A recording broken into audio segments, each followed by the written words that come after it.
All and now this. Alright, so we're going to attempt to We're speak gonna with come the in.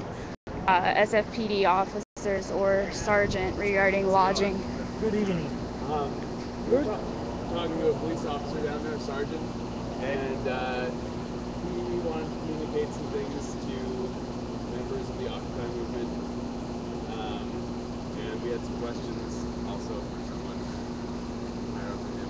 He seemed to suggest that the police wanted to talk to some individual members to send a message back to the mole.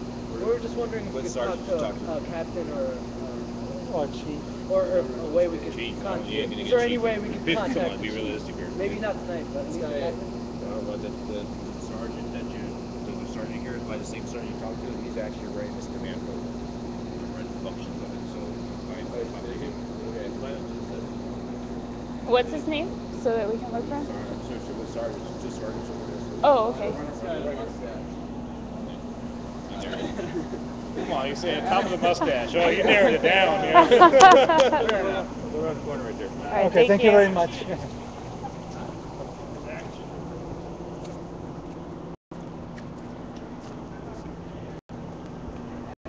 Like, oh. There he is. There we are. Hi. Hey guys.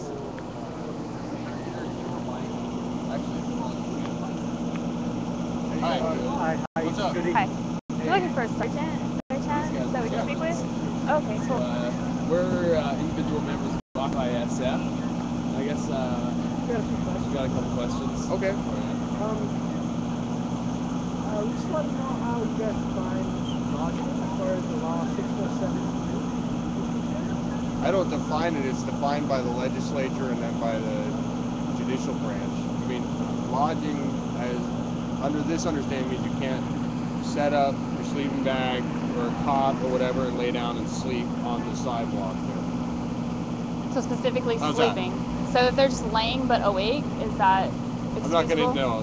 Well, no. okay, so If the you- reason... Here's what I'm going to tell you. If you guys are... we're not about stopping you guys from protesting. If you guys want to stand and have signs or go on marches or anything like that, we're all about facilitating that, and I can definitely help you with that. There's no issues whatsoever with that. The issues are with actually living there, which would mean laying out, sleeping, the overnight camping, that kind of stuff. I'm not saying you can't be there in the middle of the night either. That's not what I'm saying. But the actual, like, I don't know how else to say it, lodging. I mean, it's a pretty, clear. it doesn't get, it's like trying to define it. is, right? Yeah. Okay. Martin Heidegger, you ever read that? Huh? Martin Heidegger? No, I'm thinking more like the Bill Clinton, depends on what the definition of is. Okay, right. No, we just talked to the sergeant over there, and thanks for clarifying, because we asked him what camping was, and he wasn't clear about it, so it's good that you were clear. Because what he said is that earlier we had been told that this form of protest was like, hey, it was considered protesting, but now it's been, your ideas are changing and. No, I think what's happened. Well, obviously the situation has changed several times over the last 9 weeks, right? With what we've been trying to get folks to comply with. I mean, even from the very beginning, in late September when this first started, I was telling people exactly what I'm telling you now, which is that it's not legal to sleep here and to set up tents and lay down and sleep there overnight. But I'm more than willing to facilitate any protest that anybody wants to have. If you want to be there, have signs, we totally support that. We support your right to march and to have rallies. It's the folks living there because of all the other issues, ancillary issues that creates. What I would say, I don't want to take this any further than this. I think we should finish the discussion after this. I'd like to make a point. Well, I can just tell you that I'm not the decision-making authority, so you say whatever you want to me, but this is decisions that are made. Like I said, I'm only the executive branch of the government, right? The legislature makes the laws, the judicial branch, we have judicial review, they decide on what's enforceable and how it's enforceable. I'm just the guy that they sent out there to tell you, hey, you can do this and you can't do that. So I'm not deciding anything. I think we're really just here to collect information. Yeah. No problem. There was like, when we were speaking to the other, when they spoke with the other sergeant, it was just not clarified. Like he had said that they're what did he say? Like their interpretation had been changing, or they had been changing their mind at what they feel lodging is. So we're trying to just get information so that we know what you guys I don't think that the consider mind was lodging. changed. I think it was just more a matter of the enforcement stance, and we're just reminding people. And it's the same thing that we've been saying. Well, I think the balance is really what's the line between protesting and Okay, so what I would say is if like what you guys are doing right now, you're here, you're talking. I would say if you have a group that wants to stand on the sidewalk and talk, chant, hold signs, hand out leaflets, do whatever you need to do to get your message across, that's all protected, and we're not going to interfere with that. The part that we're dealing with is the part where you're getting into violations of the law. And well, definitely, but I mean, you could argue that this protesting or this lodging is part of the protest, thereby. Okay. Well, so that would be an argument that wouldn't be made to me as the executive branch. That's an argument that you would have to make to the judicial branch and the legislature to either change the law, because you could make that argument for a lot of stuff, but the simple fact is that just because you're protesting doesn't exempt you from the law. So I as a police officer have to treat everybody the same, whether it's you having your First Amendment rally or somebody else who's just happens to be this guy 3 blocks away. I mean, what I'd like to say is that earlier, I mean, that sort of protest was seen as simply a protest. Now it seems like the situation is changing. I think maybe you were perceiving that differently. I think maybe you're perceiving that. I think we should. Sergeant, I've been with the group since September 17th. So have I. Okay. I'm Marcus Lewis, by the way. SGT.Jonas. We've met before. Oh, really? Yeah. Okay. Yeah, we have. Oh, God.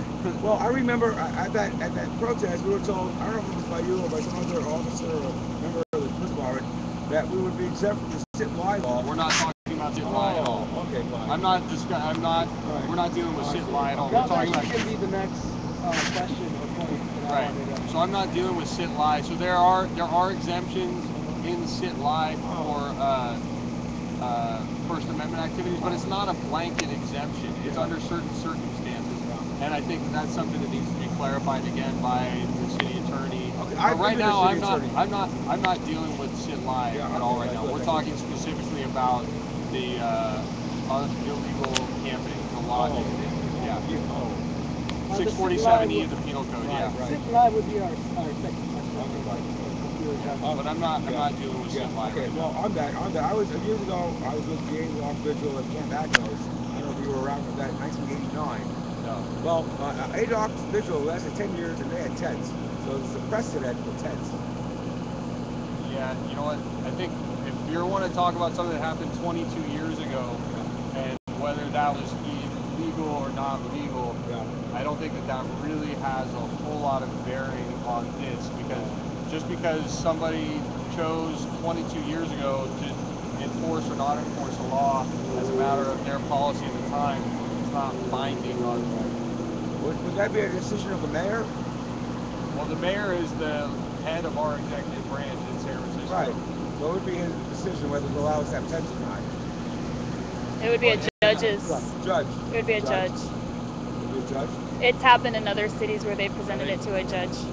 The judge makes the decisions. Yeah. We'll have to get a restraining order in federal court. I think the last question we wanted to ask is if there's anything you want us to communicate back to the group. Yeah, so I guess what I would communicate is saying, we're here to support your First Amendment rights. Like I said, any rally, any people that want to be out and protest, what I suggested the first time you guys came out and started camping is, why don't you run your protest the same way you run the police department? Have a day shift, a night shift, and a midnight shift, and be here 24 hours. What I was actually That's happened in other cities. Right, and what I was telling people the whole time was, great, occupy it, but occupy it with your bodies, not with your stuff. Not with your stuff. Not with all the stuff piled everywhere, because that's where a lot of the issues come in. Is some people are very fastidious and clean and like to make sure that it doesn't become a burden on the community as a whole. Others not so much, and it becomes a problem where it's not really possible to sort out who's a problem. On that, we've always been, we're responsible for cleaning up the areas. We're not doing that with I would brooms and stuff. disagree with that. Oh, we have to. I've been here, yeah, well, especially not over here. Yeah, maybe not. Yeah. But over here we have to. To a greater or lesser degree. Well, in any case, in the past. Depending on the, yeah. But one thing we have to. Cleanliness is subjective as well. So some people define cleanliness. Well, others. I think feces on the ground, Yeah. urine on the ground. Right, yeah, exactly. I don't think that's really subjective. No, you're right. Well, on the property issue though, when we were told we were going to be raided, what we did is we had our property centralized in an area, and we had people surrounding it to protect our property. And at one point, we had a woman holding a sign saying, "We pay taxes." Yeah, and you're supposed to protect and serve. I pay taxes too, but that doesn't mean that I get to violate the law. But I think defending property is not a violation of the law. If you leave it somewhere that it's not allowed to be, then yeah. Because, like, I have a car, but if I leave my car in the middle of the street, it's not okay to just leave it there. Right. I can't put a circle of people around my car and say you can't come tow my car. Yeah. Because I mean, I'm just using that as an example. Obviously, this is different. I'm just saying, our position is, again, we support you guys in your right to protest. We're not telling you that you can't protest, but you have to do it within the law. Right. Just like everybody else has to conduct themselves every day as they go about their business, they have to do it within the law. That's all. So always subject to arrest. Obviously, you guys are free to take whatever legal recourse you feel like you need to do. Okay. But I'm not the guy for you to start that off with. Right. Okay, cool. So who do we start off with on that one? Yeah. I don't know. I would start out with talking to your attorney. Oh, okay, fine. We have 3 attorneys, so that's all right. Yeah. So basically, you're saying that you're going to enforce this law as though lodging is sleeping. That's why we're telling you that. Yeah. Because. So that's why we're coming around and telling people that are sleeping. Hey, we're letting you know it's illegal for you to sleep here. Doing so subjects you to citation and/or arrest. That's why we're doing that. How much is the citation? I don't know. That's important. I think the court sets that price. Well, maybe you guys should contact the Room 101 at the Hall of Justice and find out what the current, because they change the bail schedule every year. So I don't keep up with the citations. So if you're in a bail, well, that's technically when a fine, it's actually technically called the bail schedule. That's just what it's fine, bail. So you either have to appear up in court or pay the fine, right? Pretty much. When you get cited, when you appear in court, usually you can either pay the fine or you can obviously assert your innocence and protest. Or do community service. That would be a form of paying the fine. Right, exactly. Right, yeah. There's all kinds of options, but again, I'm not the guy that give you accurate information on that kind of stuff. I know there's options. I'm done. I think that was... We're done. Yeah. Thank you. Okay. Cool. Thanks, man. All right. Thank you. Thanks. We also just wanted to let you know that the GA Assembly, everybody's welcome to speak at that. So if there's any time that there's anybody from the police department or the city that's interested in speaking to the community of occupiers, everybody's welcome. I appreciate that coming from you guys, but I also know that there are other people within the group that don't appreciate us being there, so it's easier for us. It wasn't really like an invitation, it was like a FYI. So. Yeah, no, I understand that, but and I appreciate that, but I know that there are people in the group that want it to just be you guys, and we're not going to insert ourselves into your process. The other thing I want to say is I certainly appreciate the rest of you guys tonight who was giving you guys trouble. You gave us all the problem possible questions, maybe. So I appreciate you guys getting it. Thank you. Even if it did take 8 hours. You know what? Sometimes it's safer if you just kind of make it known. Right. It's really better to just kind of go along with the program. Yeah, good. Yeah, thank you. All right. Okay. All right. Thank you.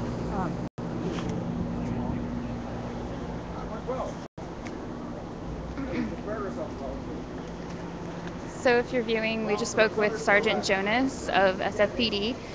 We had questions for him that we asked voluntarily. That way we can inform back to the camp, just basically to define lodging, what they consider lodging and what they will act on if they see going on within the occupation. So Sergeant Jonas informed us that lodging is basically defined by lying down and sleeping. Cots, cots, tents, sleeping bags, and basically just overall belongings being in a location for an extended period of time. So that defines lodging according to Sergeant Jonas. And they have been coming by the occupation and reminding occupiers if they're in violation of that portion of the law, and that they will be cited or subject to arrest if it continues. So that concludes our visit with Sergeant Jonas. I'm going to cut this stream at this moment, and if anything arises while I'm still here at the camp, I'll come back online. So thank you for viewing. I was angry at Envelope because he represents